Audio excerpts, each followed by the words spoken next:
niggas with attitude. Dr. Dre, all the NWA. Dr. Dre. That's who I wanted to be when I was a kid. I wanted to be an NWA. I'm chilling at Eazy and Dr. Dre's Wet n Wild pool party.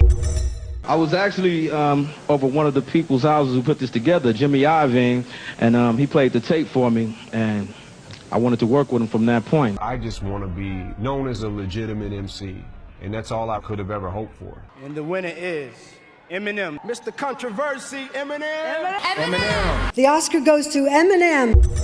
Relationship between me and them, you know, he provided opportunities for me to take care of myself. He seems like the only person you are loyal to. Yeah. And I was like, yo, this guy, he was putting out mixtapes. It seemed like every single week there was another mixtape. He was taking other people's beats and he was destroying them. Right? It's much more fun to be his friend than it is to be his enemy. What makes him special? Well, I think that he's willing to challenge himself. First of all, I just want to say this. I love what Kendrick is doing. But as far as the substance in hip-hop, Kendrick is bringing us back to that. Nothing such as this has ever happened in Compton. It doesn't happen. That's the way it goes in the city of Compton, boy.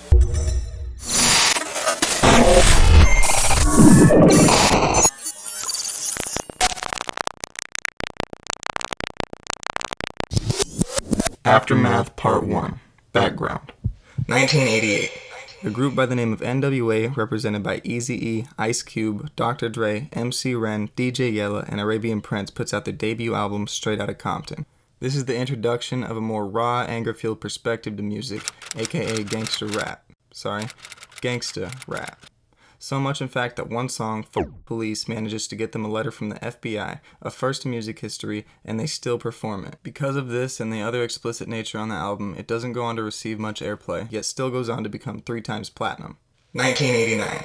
Ice Cube leaves NWA, and Dre's brother Tyree is killed in a gang-related attack and left with a broken neck. 1991. A New Low. While NWA is feuding with Ice Cube, Dre encounters Dee Barnes, a TV host who recently aired content of now rival Ice Cube disrespecting NWA members. During the encounter, Dre attacks Barnes, slamming her head against a wall, kicking her on the ground, and following her into a bathroom while proceeding to hit her in the back of the head. Barnes files assault charges, to which Dre pleads no contest and is fined $2,500, charged with 2 years probation, sentenced to 240 hours of community service, and required to make an anti-violence public service announcement. He has since apologized for this and similar allegations with other women, saying he was out of his fucking mind, citing the NWA problems at the time and the murder of his brother. He calls it a major blemish on who I am as a person, as we all should. This type of behavior is never acceptable or excusable. The rest of his apology and statement can be viewed on HBO's series, The Defiant Ones. Moving on from the incident, later that year, Dre leaves NWA with fellow member the DOC and his bodyguard, Suge Knight, to start something of their own. Aftermath Part 2. Origins. 1992. A year later, Dr. Dre drops his debut album, The Chronic, arguably the first appearance of the come-to-be-well-known G-Funk sound. The album goes on to become triple platinum and win Dre his first Grammy. During his time at Death Row, Dre will end up meeting Snoop Dogg, Tupac, and Interscope Records co-founder Jimmy Iovine. 1993. Dre produces Snoop Dogg's debut album, Doggystyle, which becomes the first debut album by an artist to release at the top of the Billboard 200.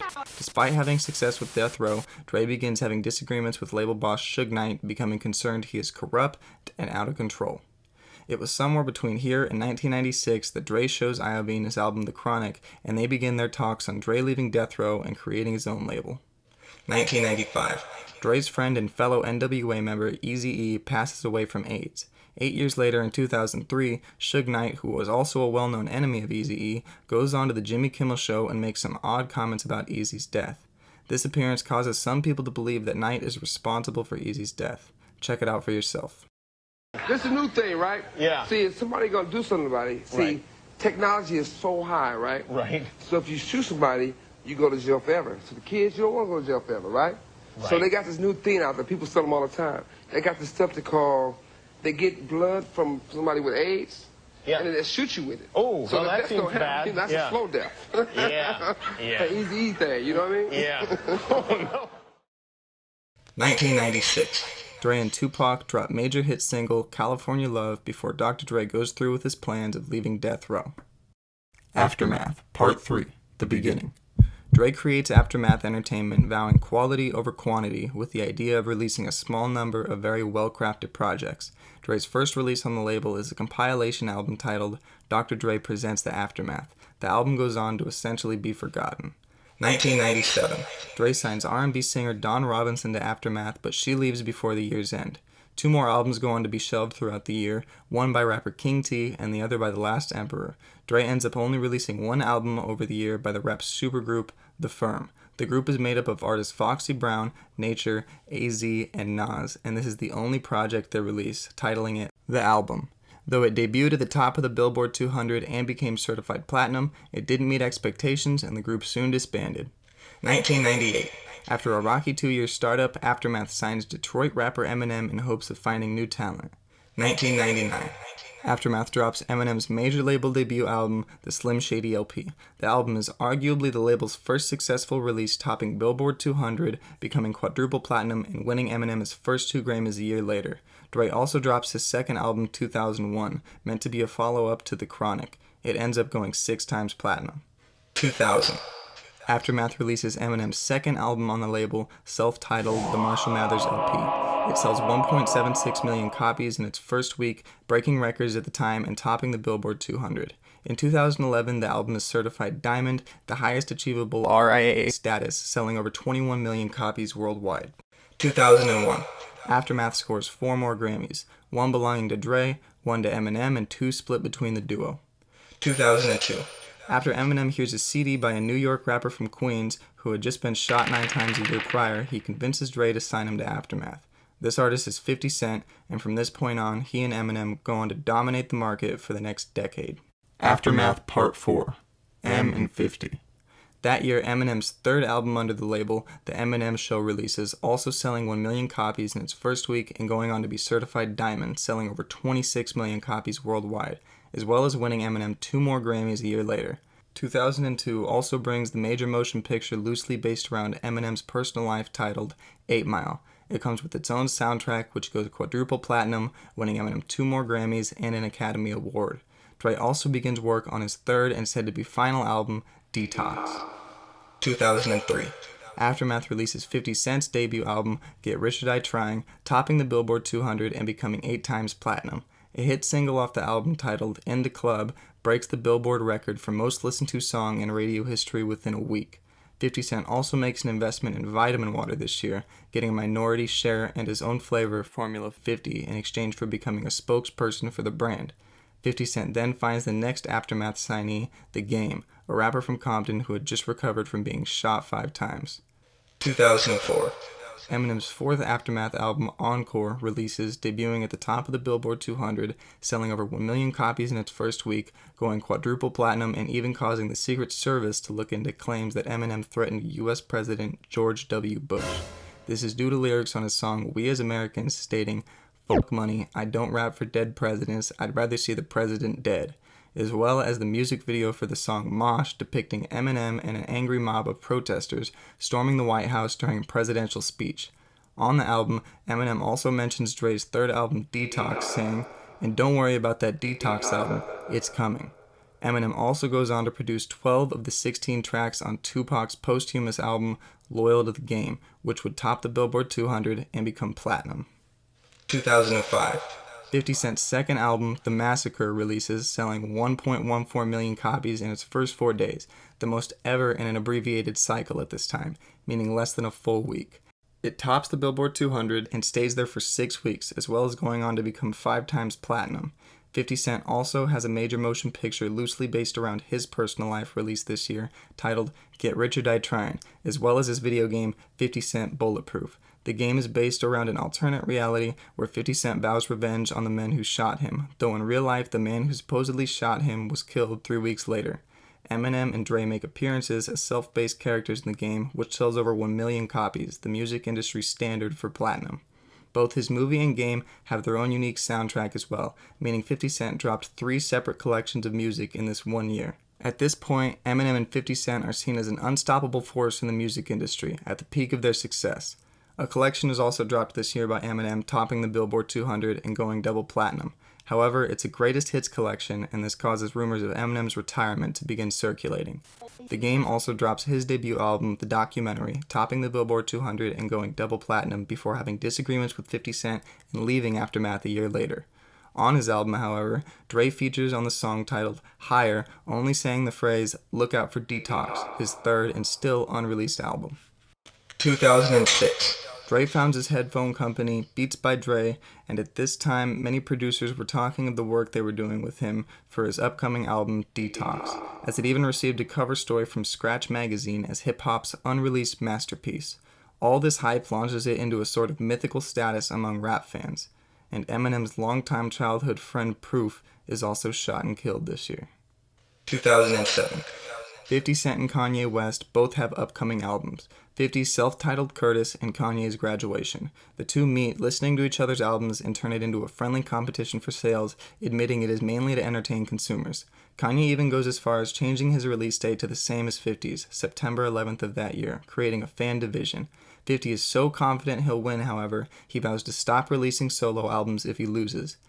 In the end, Kanye's Graduation debuted atop the Billboard 200 and went double platinum, leaving 50 Cent at number 2 with only one platinum certification.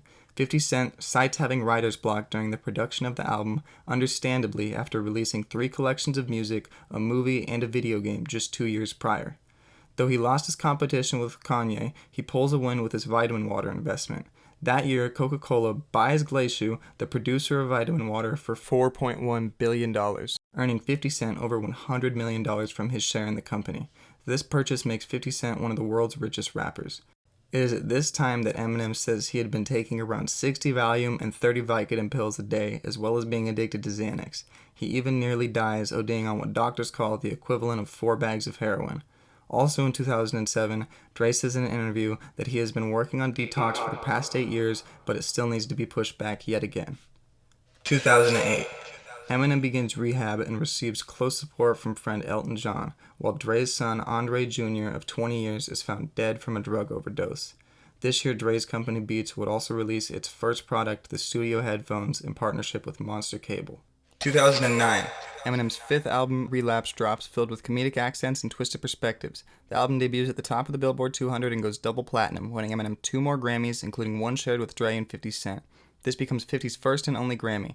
50 also ends up going back on his 2007 statement from his Kanye competition and releases his 4th album, Before I Self-Destruct. The album doesn't reach the level of his prior projects, taking a bit to receive its platinum status, but he also releases his second video game, 50 Cent Blood on the Sand, which receives better reception than his first, but less than a tenth as many sales. Catching up with Detox, Snoop Dogg gives the news that Detox is finally finished, and Dre confirms, aiming for a soon-to-be release date, only for Interscope founder Iovine to shut down the idea, saying that Dre needed to spend more time on Eminem's Relapse album. 2010. Aftermath releases Eminem's 6th album for the label, titled Recovery, debuting and remaining at the top of the Billboard 200 for 5 weeks, going 4 times platinum and winning Eminem 2 more Grammys. He also releases his second Bad Meets Evil collab project with Royce da 5'9" titled Hell the Sequel, also topping the Billboard 200. The first confirmed singles of Detox, titled I Need a Doctor, and Kush also release. Later in November, however, he pulls the plug to take a break and spend time with family, he says. 2011. Aftermath hype begins to die down, with 50 Cent's last 2 albums not doing as good as expected, and Eminem going through the rehabilitation process. Things just got quiet. But something was going on behind the curtains. Remember Dre's '96 song with Tupac, California Love? Well, at its music video shoot in Compton, on the sidelines, there was a fascinated young boy watching by the name of Kendrick Duckworth. 8 years later, the boy would release his own music under the name K-Dot, and 7 years after that, Dre would hear one of his songs titled Ignorance is Bliss. 2012 comes around, and Dre signs him to Aftermath under his first and middle name, Kendrick Lamar. Aftermath Part 5. King Kenny. Aftermath releases Kendrick's major label debut album, Good Kid, Mad City, getting to number 2 on the Billboard and going platinum 9 months later, eventually becoming triple platinum. Side note, at the same time, this was the beginning of the switch from purchasing to streaming music. Starting in 2012 with companies like Pandora, streaming became a popular subscription service alternative to individual purchases, and by 2018 it had taken over the music industry with companies like Spotify, Tidal, and Amazon Music. Apple had even moved its focus over from its iTunes marketplace to its streaming service, Apple Music. This creates a new challenge of now defining what a platinum certification would mean, including streams. 2013. Kendrick guest features on Big Sean's track Control and blows up, with his Twitter following increasing by 510% after the release of the song. In his verse, he vows to lyrically murder every other up-and-coming rapper, including ones that are friends of his.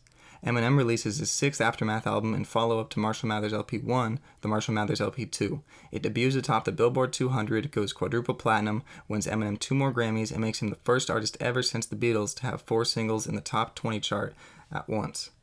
2014. 50 Cent leaves Aftermath on good terms and releases his Animal Ambition album under Atlantic Records, as well as beginning his Starz Network series Power, which goes on to become a big success for him. At the time, Dre is currently in talks with Apple over buying his company Beats by Dre, when in May, a close friend, actor Tyrese Gibson, drunkenly posts a braggadocio video online boasting about the deal and dancing. However, in August, the deal goes through and Apple acquires Beats for $3 billion, their largest purchase in history. This made Dre the richest man in hip-hop at the time. It also is announced that Dre's next album would not be titled Detox, sending it to a legendary unfinished album status by fans. 2015. Dre releases his 3rd album, titled Compton, debuting number 2 on the Billboard 200. Dre also, alongside NWA member Ice Cube, helps produce the NWA biopic Straight Outta Compton, releasing that year. Upon its release, it became the highest-grossing musical biopic of all time until it was surpassed by Bohemian Rhapsody in 2018. Kendrick Lamar releases his 2nd album under Aftermath, To Pimp a Butterfly, with a feature from Tupac. It debuts atop the Billboard 200, goes platinum, wins Kendrick his first 5 Grammys, and establishes Spotify's global first-day streaming record at 9.6 million. A hit single from the album, Alright, displaying themes of perseverance and maintaining positivity during hard times, even becomes a forefront in the Black Lives Matter movement, which is very prevalent at the time. Many people now consider this one of the best rap albums to ever come out in the 2000s. 2016. Kendrick releases a compilation album, Untitled.Unmastered, made of unfinished demo songs, which debuts at the top of the Billboard 200 chart. Kendrick is also invited to the White House early in the year for a meeting with President Barack Obama about a campaign titled Pay It Forward, and later on the 4th of July performs at the White House. He also receives 1 more Grammy that year, and Anderson .Paak becomes the label's newest signee, bringing a vintage jazz vibe to the label after featuring on Dr. Dre's album Compton. Before the year ends, he releases his label debut, Malibu. 2017. Eminem releases his 9th album for Aftermath, Revival, debuting at the top of the Billboard 200, making Eminem the first musical artist to have 8 entries in a row atop the Billboard 200. Despite its beginning success, this will become known as Eminem's worst album and begin the shift in rap consumers starting to view his music as corny, played out, or try hard. Some people even now say his career is dead. At the opposite end of the spectrum, we have Kendrick Lamar being hailed as the king of hip-hop when he releases his 3rd album titled Damn. The album debuts number 1 on the Billboard 200, goes triple platinum, wins him 4 more Grammys and a Pulitzer Prize. This makes Kendrick the first non-jazz or classical artist to win the prestigious award. 2018. Eminem drops his first surprise album and 10th Aftermath project, a follow-up to Revival titled Kamikaze. The album debuts at the top of the Billboard 200, gets certified platinum, and becomes the most purchased hip-hop album of the year. The album does receive a better response than Revival, but Eminem does not regain his untouchable position as he had on the internet before, still facing backlash for Revival. Kendrick spends the year helping curate and produce the soundtrack for the Marvel film Black Panther, which debuts atop the Billboard 200, goes platinum, and wins Kendrick another Grammy. He also makes his acting debut on the previously mentioned series Power, executively produced by 50 Cent. Lastly, Anderson .Paak drops his 2nd album for the label, Oxnard. 2019. Anderson .Paak wins his first Grammy and releases his newest album, Ventura. 2020. The year hits and Eminem surprise drops his 11th Aftermath album, Music to Be Murdered By. It debuts atop the Billboard 200 and makes Eminem the first artist ever to have 10 consecutive albums debut at the number 1 spot. RIAA certifications are currently at gold but still increasing. The album is getting better reception than both of its not-so-loved predecessors. This year, Anderson .Paak also wins 2 more Grammys for his work on Ventura. Aftermath. Now, Aftermath seems to maintain a powerful hand in the hip-hop and music industry as a whole, with its most recognizable artist being responsible for 27 separate Grammys, an Academy Award, a Pulitzer Prize, 2 Diamond certifications, 20 Platinum certifications, 3 successful movies, 2 video games, a successful television series, and countless number 1 albums, plus past tense as well as current world records. As of today, Kendrick Lamar is seen as the king of rap by many and is said to be currently working on a rock-inspired album. 50 Cent is seen as a mogul and a social media personality known for trolling other celebs and always being involved in some type of drama. He is also getting a star on the Walk of Fame before the end of January 2020. Dr. Dre is also seen as a mogul, but is much more reserved online, not showing much of his personal life on social media. He is also the third richest rapper in the world, with a net worth of $820 million, behind Jay-Z and P. Diddy. Eminem seems to be attempting a comeback after his reputation was severely damaged by his Revival album. Nonetheless, he is still backed by most of the game's greatest talents. The majority of people who dislike him are new waivers or listen to rap for how aesthetic it can come across rather than its lyrical content. In other words, ignorance is bliss. If you like the video, you can check out a behind the scenes coming out soon on my other channel linked in the description below.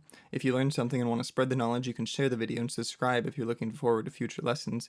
If you appreciate the effort, you can leave a like or tell me what you didn't like in the comments, because that's what the internet is for, right?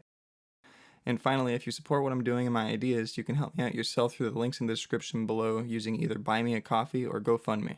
Or Patreon. Thank you. One love. Time to unplug. By the time you hear the next pop, the knowledge shall be within you.